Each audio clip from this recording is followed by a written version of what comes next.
Hello and welcome to Ramblings of a 42-Year-Old Man. Chris Smith here with you again, and we're going to check in on another weekly roundup. Hopefully everybody was able to see I had a special episode this week on the Deathgate cycle, that 7-book series that is my favorite book series of all time. I listened to the audiobooks recently, and I kind of want to talk about those. But this week, we'll just do kind of our weekly checkup for the week of, today's Friday, 8/4. So anything that I have kind of paid attention to this week. Biggest thing would be on the movie side, I was able to see the Meg 2, so we'll talk about that a little bit. Had a book that I listened to this week, some new podcasts, not new ones, just ones that I've listened to that I want to talk about a little bit. And then we'll talk about video games and a little bit of sports news at the end of it. So stay tuned, and we'll go one thing at a time and kind of talk about all the stuff that I've done throughout the week. All right, so the big thing on the movie front, one movie I caught this week, and that was actually last night. I went to an early showing of the Meg 2, The Trench, with Jason Statham, directed by Ben Wheatley. Obviously a sequel to 2018's The Meg, based on the Steve Alten books, which I loved the Steve Alten books growing up when they came out. I think I've read all of them at this point. The Trench is based on the second one, and these movies are very loosely based on the books. Other than Jason Statham's character of Jonas Taylor, which is really, they just use the name because Jason Statham's character is not the Jonas Taylor from the books, and the fact there's a giant shark, a lot of the rest of it is just kind of very, very, very, very loosely based on the ideas in the books. That being said, the first movie I enjoyed. It was more a little tongue-in-cheek, kind of action comedy, and Jason Statham I love in everything that he does. But it was still good on the. When I get to the review in the second one, I'll kind of talk about the difference. But the Meg from 2018 was an action movie with a lot of comedy in it. So it was kind of a fun actiony movie, and I enjoyed that one. Again, not hardly anything to do with the original book other than the Megalodon shark and the reason why we haven't seen them, because they live in the Mariana Trench, and they're usually not able to come to the surface because the waters are too cold for them to come up. And really, other than that base thing and the character name of Jonas Taylor, everything else from the movie is very different than the books, but still enjoyable. I like that one quite a bit. So the Meg 2, which released today, actually is official opening day, but I caught a late showing yesterday, takes that action comedy and flips it. This is definitely a camp comedy movie. It just happens to have some sharks and some action in it. The plot is pretty much non-existent. The characters are pretty much non-existent, and it really runs just on the charm of Jason Statham and Cliff Curtis, who's also really good in it as well as his buddy Mac. It does get by on the charms of them, and it is fun. It is campy. It is, if you're looking for a serious action movie or even just a normal action comedy, this is not it. This is a camp comedy that has some action beats in it. The CGI on the sharks is kind of rough, honestly. I remember the CGI of the first Meg being quite a bit better. Deep Blue Sea from 25 years ago probably had better special effects for their sharks than this movie does. But it is a chopping shark fest movie. Very, very camp comedy though to it, so the tone is very, very different. And a little off, honestly. The tone is quite a bit off, and again, the fun of seeing the Jason Statham do his thing and the action of the sharks is the reason to go. But it'd be hard to really recommend this one because the plot is nothing, the characters are nothing, and the special effects are actually honestly a little wonky, and you'd think that's probably where they sunk most of their money into, but who knows. So me being the Meg fan that I am and the shark movie fan that I am, got enjoyment out of it, but I would think it would be not necessarily high on anybody's list of good movies. That was the Meg 2. So take that as it is. I would not consider it a recommendation unless you enjoy the idea. You know what? If you like the Sharknado movies, you'll like this because it's kind of that same camp vibe. But if you're looking for more of a actiony movie, like honestly more like the first Meg, not so much. Not so much at all. So that was the one movie of the week. And then a lot of my time has been spent with some of the video games, and we'll get into those in a little bit, but we'll kind of roll into some book reading next.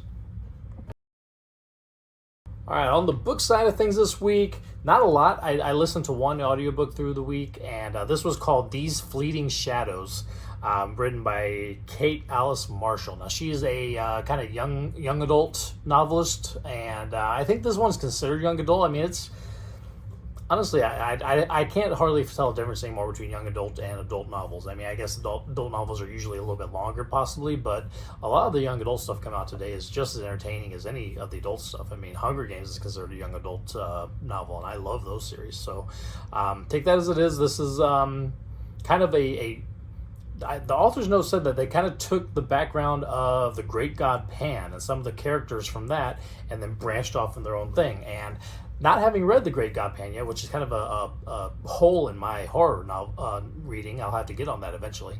I did not quite realize that as I was listening to the story, but then during the author's note when she talked about it, it made a lot of sense. So this one was a lot of fun. It's touted as Knives Out meets Haunting of Hill House. Honestly, I'd throw a little bit of Mike Flanagan's Bly Manor in there, possibly even Crimson Peak on some of the beginning parts of it, but definitely kind of a mix mash of stuff in the genre. But it was fun. It was enjoyable. I enjoyed it. It's got a pretty cool twist about 3/4 of the way through. I enjoyed that. Kind of came out of left field for me, and I a lot of times I can catch these twists when I'm reading books or watching movies, but I did not see this one coming. That one was pretty cool.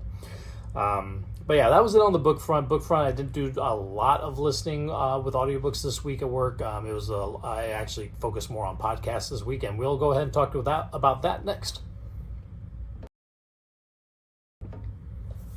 All right, on the listening front, so podcasts were kind of big this week. I did a lot of listening. I mentioned Final Fantasy Weekly last week. I still listen to a lot of their stuff this week. I actually caught up with them. I'm now current with their stuff. They are in the middle of kind of playing through Final Fantasy VIII, one of my favorites of the series. I mean, honestly, almost all of them are my favorites of the series at this point. But you know me, I'm a Final Fantasy fan, so I love these two guys talking about Final Fantasy. So for those of you who may not have watched last week's, this is called Final Fantasy Weekly. It's a show with these two brothers, Ira and Drew, where they just talk about Final Fantasy. And these guys are pretty close to my age. The older brother, who I think last week I said it was Drew. I think the older brother is Ira, and he's close to my age. So you listen to these guys talk about them, and it makes me think of me, because I kind of came into the series around the same time these guys did. So it's kind of fun listening to people my age talk about these games. And yeah, it's been a lot of fun. I listened to their whole playthrough of Final Fantasy Tactics, which I also played myself. When we talk about video games, we'll get into that. And so that was a lot of fun, kind of playing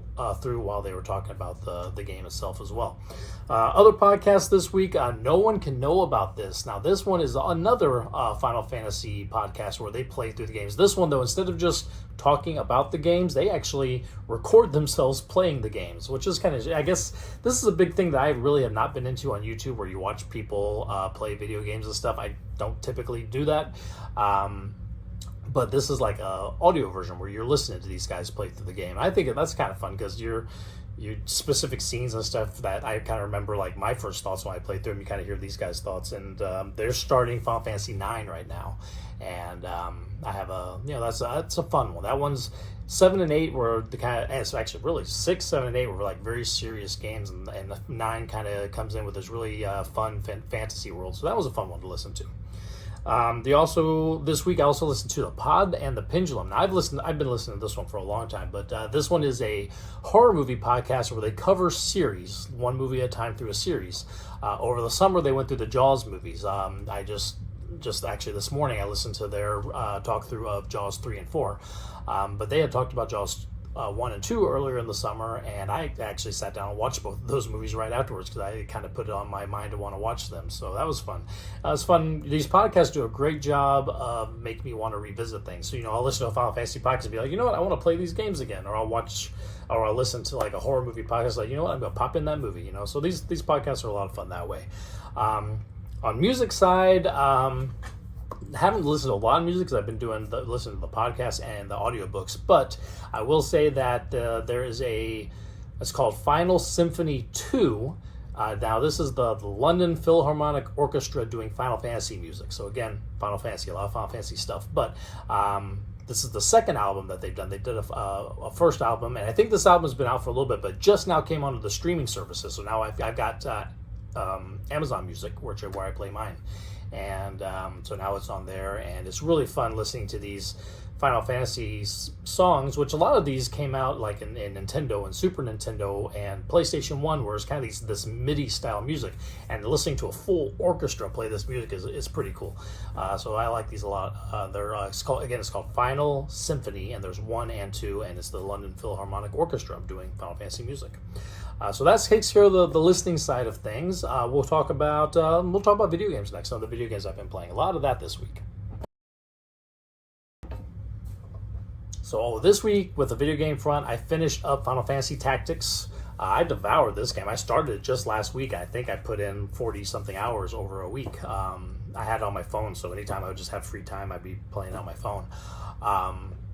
But I mentioned that I was listening to one of the Final Fantasy Weekly podcasts where they were talking about the game. So they were talking about the game at the same time I'm playing through the game. And this was my first complete playthrough of Tactics. I'd started quite a few times and just could never really quite get into it or finish it. I remember I think I died very early on a battle that I was just like, you know what, I'm done. I'm not going to do it anymore. But I pushed through this time. I was able to play through the whole thing. This is very, very, very serious, very, very dour. It's, they call it Final Fantasy 16 the Game of Thrones Final Fantasy. The Final Fantasy Tactics is the Game of Thrones Final Fantasy. I mean, it is just brutal, just people getting killed left and right, and everybody betrays everybody. There really is no good guys. I mean, even your main character starts off as kind of fighting for the wrong side and stuff. I mean, it's very intense. And the ending, you're like, oh, I beat the game, yay! And then it's like this little hopeful thing, and all of a sudden it's like, boom, more depressing and dour stuff. It's like it leaves you with just kind of a ugh at the end of it. But the gameplay itself is fun. So I've had a whole episode on the tactics games, but pretty much you take the Final Fantasy world and you put it into like a strategy, a tactical game where you got kind of a square map, and you can move your characters squares at a time depending on how fast they are, and the enemies move the same way and you end up battling. That's kind of how Tactics works. But finish that up this week. On the other gameplay, I also have been playing through Star Wars The Knights of the Old Republic. I'd actually started that back before I picked up Tactics, so when Tactics came up, I kind of put Knights of the Old Republic to the side for a little bit, but I'm continuing on through that. I think I've got one more level of that, 2 more levels of that to complete that game. Now this one I've played and finished before, but it's probably been about 10 to 15 years since I played it last. So I've been playing this on the Switch, which has been fun. And then what else game-wise? I also picked up, once I finished up Tactics, and then, like I said, I've been listening to a lot of Final Fantasy podcasts, a lot of Final Fantasy music, so it's kind of got me in that mood. And I can play Final Fantasy VI every year and be just fine. And I did play it last year, but I picked it up again and just kind of started playing through it a little bit. Not like I'm not devouring it like I did with Tactics, where I would play it for hours a day. I mean, just, 15 minutes here, 15 minutes there when I'm, just have a little bit of time and I'm not doing anything, I'll pick it up and play a little bit. And I played through about maybe the first couple hours of the game at this point. But I know this game like the back of my hand. I know what the characters are saying when they're saying it and stuff, because I played it so many times. But I still enjoy just being in the world again. I love Final Fantasy VI. So that takes care of things on the game front. We'll have a little quick sports minute before we wrap things up here. All right, so sports-wise this week, again, still pretty light. Now, NFL is back, preseason-wise anyway. Last night was the first preseason game. It was the Hall of Fame game. It was between the New York Jets and the Cleveland Browns, who neither of them I particularly care much about, except I love to see the Browns lose because they had Deshaun Watson, who I feel betrayed the Texans, unfortunately. But Cleveland actually pulls off this one. I think it was 21-13 or something like that. It was like kind of a fourth quarter go-ahead touchdown for Cleveland. But at this point, hardly any starters are playing. All these guys that are playing right now are the backup people, and the people are fighting for roster spots and stuff, which can be fun sometimes to watch. I mean, it's still, when you haven't had the NFL in a long time, it's fun to turn on. I turned it on for just a few minutes last night just to be like, yeah, there's NFL playing again. So it's exciting. But we'll start seeing that more often. I don't know if that's the only game this week, and then the true full preseason slate starts up next week. But I think the Texans will end up playing next week at some point. Don't know if we'll see any of the new guys like the C.J. Strouds and Will Andersons and stuff like that. But we'll start seeing some of the backups and stuff. Definitely the first week of preseason is a lot of backups and stuff. Then also with the, again, on the Houston front, that's kind of where my sports thing is going to be centered on. The Astros picked up Justin Verlander, who up till last year was an Astro. He went to the Mets this season, though, and the Mets season has not gone the way they thought, so they traded him back to Houston. So he is possibly going to be starting as early as Sunday, I believe, against the Yankees. Maybe even Saturday. Maybe Saturday's game against the Yankees. So pretty cool. I think he's already in New York, so the Astros are heading up to New York, so they'll just meet him there, right? But I love Justin Verlander. He was a big part of the 2 World Series wins for the Astros. So and kind of how, he's had a couple injury-plagued seasons in the middle there, but he has some really strong seasons for the Astros. I'm happy to have him back again, so good for them. Baseball is not my sport. I really don't follow it much, except I follow the Astros because, of course, it's Houston, and they're actually winning. So it's nice to have a team in Houston that wins, so it's fun to see things like that. But anyway, yeah, pretty cool. That's on the sports side of things. Things are starting to come back a little bit on the football side, so I'm sure we'll have more moments. I guarantee David is going to want to talk about things. We'll be doing Final Fantasy football drafts and stuff, and so yeah, we'll have more stuff on the sports side going forward. But that's my weekly checkup for this week. So keep an eye out for those kind of one-off episodes I'm going to try to do. Like I said, I had the Deathgate one this week. I've planned out my recording for Final Fantasy 16. I just have to actually do it and then do some editing, and I'll hopefully have that episode out maybe next week or the week after or so. But I will be putting that together because that was an amazing game. Had a great time with it, and I'd love to get my thoughts out there in front of you guys, see what you guys think. So as always, thank you for watching, thank you for listening, and we'll talk again soon. Bye now.